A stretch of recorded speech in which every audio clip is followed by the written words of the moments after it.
अच्छा, अब एक सवाल से शुरू करते हैं। मान लीजिए पावर ग्रिड की किसी बड़ी लाइन में हजारों एम्पियर का करंट दौड़ रहा है। हाँ। उसे नापना हो तो मतलब कैसे करेंगे?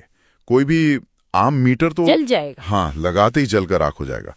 तो फिर ये कंपनियां बिल कैसे बनाती हैं या सिस्टम में फॉल्ट का पता कैसे लगाती हैं? बिल्कुल, और इसी के लिए हमारे पास एक बहुत ही शानदार टूल है, करंट ट्रांसफॉर्मर या सीटीज। आज हम इसी की पड़ताल करेंगे। ये एक बहुत बड़ी प्रॉब्लम का बहुत ही सरल उपाय है। सीटी का सिर्फ एक काम है, क्या? उस हजारों एम्पियर के खतरनाक करंट को पकड़कर एक छोटे सुरक्षित लेवल पर ले आना। जैसे 5 एम्पियर या 1 एम्पियर? हाँ बिल्कुल, इसीलिए इसे सीरीज ट्रांसफॉर्मर भी कहते हैं, क्योंकि ये सीधे उस हाई करंट लाइन की सीरीज में लगता है। तो ये काम कैसे करता है? मतलब इतने ज्यादा करंट को इतने कम में बदल कैसे देता है? देखिए, इसका जो सिद्धांत है ना, वो असल में बहुत सीधा साधा है। ये इलेक्ट्रोमैग्नेटिक इंडक्शन पर काम करता है। अच्छा। जब मेन तार यानी प्राइमरी कंडक्टर से हाई करंट गुजरता है तो वो सीटी के कोर में एक मजबूत मैग्नेटिक फील्ड बनाता है, और यही फील्ड सेकेंडरी वाइंडिंग में एक नया करंट पैदा करता है। ये प्राइमरी का आईना होता है, लेकिन बहुत छोटे पैमाने पर। और इसी पैमाने को सीटी रेशो कहते हैं ना? जैसे 300.5। सही। मतलब अगर लाइन में 300 एम्पियर है तो सीटी हमें 5 एम्पियर का आउटपुट देगा। और ये सब वाइंडिंग के टर्न्स पर ही तो डिपेंड करता है। एग्जैक्टली। अब मजे की बात यह है कि हर काम के लिए एक ही तरह का सीटी इस्तेमाल नहीं होता। अच्छा। हाँ, हमारे पास 2 मेन तरह के सीटीज हैं। एक है मीटरिंग सीटी और दूसरा प्रोटेक्शन सीटी। यहीं पर मुझे एक बात समझनी है। अगर मीटरिंग सीटीज, जैसा नाम से ही लग रहा है, बिलिंग के लिए बने हैं, तो वो बहुत ज्यादा एक्यूरेट होंगे। हाँ, होते हैं। तो फिर हम हर जगह उन्हीं का इस्तेमाल क्यों नहीं करते? प्रोटेक्शन सीटीज की क्या जरूरत है? बहुत अच्छा सवाल है।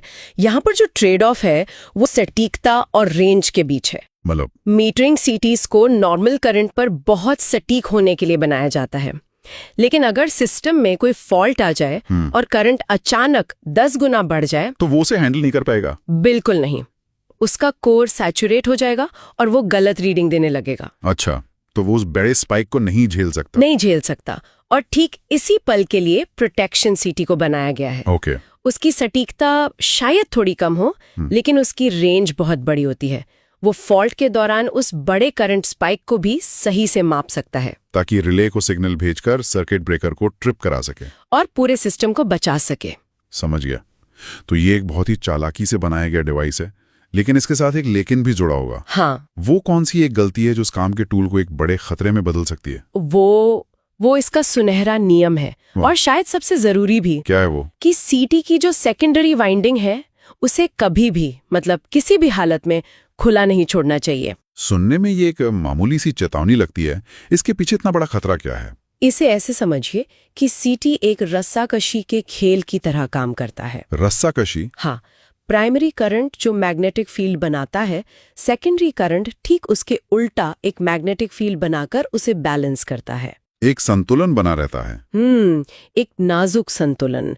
जब आप सेकेंडरी सर्किट को खुला छोड़ देते हैं तो आप रस्साकशी में एक तरफ की टीम को अचानक हटा देते हैं। तो फिर दूसरी टीम यानी प्राइमरी का मैग्नेटिक फील्ड, वो तो अनियंत्रित हो जाएगा। बिल्कुल, उसे रोकने वाला कोई नहीं होता। प्राइमरी का सारा करंट अब कोर को मैग्नेटाइज करने में लग जाता है और कोर डीप सैचुरेशन में चला जाता है। और इसका नतीजा ये होता है कि सेकेंडरी टर्मिनल्स पर एक बहुत ही ज्यादा जानलेवा वोल्टेज पैदा हो जाता है। कितना ज्यादा? इतना ज्यादा कि वो इंसुलेशन को जला सकता है, सीटी को हमेशा के लिए खराब कर सकता है और किसी भी इंसान के लिए घातक हो सकता है। ये तो कमाल है। यानी जो डिवाइस करंट को घटाने के लिए बना है, एक छोटी सी गलती उसे खतरनाक रूप से हाई वोल्टेज बनाने पर मजबूर कर देती है। हाँ, ये एक जबरदस्त विरोधाभास है, और इसी खतरनाक सैचुरेशन से बचने के लिए इंजीनियर्स 2 चीजों पर बहुत ध्यान देते हैं, बर्डन और नी पॉइंट वोल्टेज। बर्डन मतलब लोड? हाँ, सेकेंडरी सर्किट से जुड़ा हुआ कुल लोड, यानी मीटर, रिले और तारों का वजन। इसे VA में मापते हैं। और नी पॉइंट वोल्टेज? ये खास तौर पर प्रोटेक्शन सीटीज के लिए जरूरी है। ये वो वोल्टेज लेवल है जहां पर कोर सैचुरेट होना शुरू होता है। अच्छा। नियम ये है कि आपका नी पॉइंट वोल्टेज फॉल्ट की हालत में बर्डन पर पैदा होने वाले वोल्टेज से हमेशा ज्यादा होना चाहिए, ताकि सीटी उस मुश्किल घड़ी में अपना काम सही से कर सके। एकदम सही। तो संक्षेप में सीटीज हाई करंट को मापने और सिस्टम को बचाने के लिए बेहद जरूरी हैं। उनका रेशियो उनके काम का आधार है। और सबसे बड़ा सबक यह है कि सेकेंडरी को खुला छोड़ना एक बहुत बड़ी गलती है, जिसके नतीजे बहुत खतरनाक हो सकते हैं। बिल्कुल। तो आखिर में एक सवाल सोचने वाला है। सीटी हमें सिखाता है कि एक डिवाइस जिसे सुरक्षा के लिए बनाया गया है, उसी में एक छिपा हुआ सेल्फ डिस्ट्रक्ट बटन भी हो सकता है। हमारे आसपास ऐसे और कौन से आम इलेक्ट्रिकल उपकरण हो सकते हैं जिनके सुरक्षा नियम इसी तरह हमारे सहज ज्ञान के खिलाफ जाते हैं, लेकिन उन्हें नजरअंदाज करना उतना ही खतरनाक हो सकता है।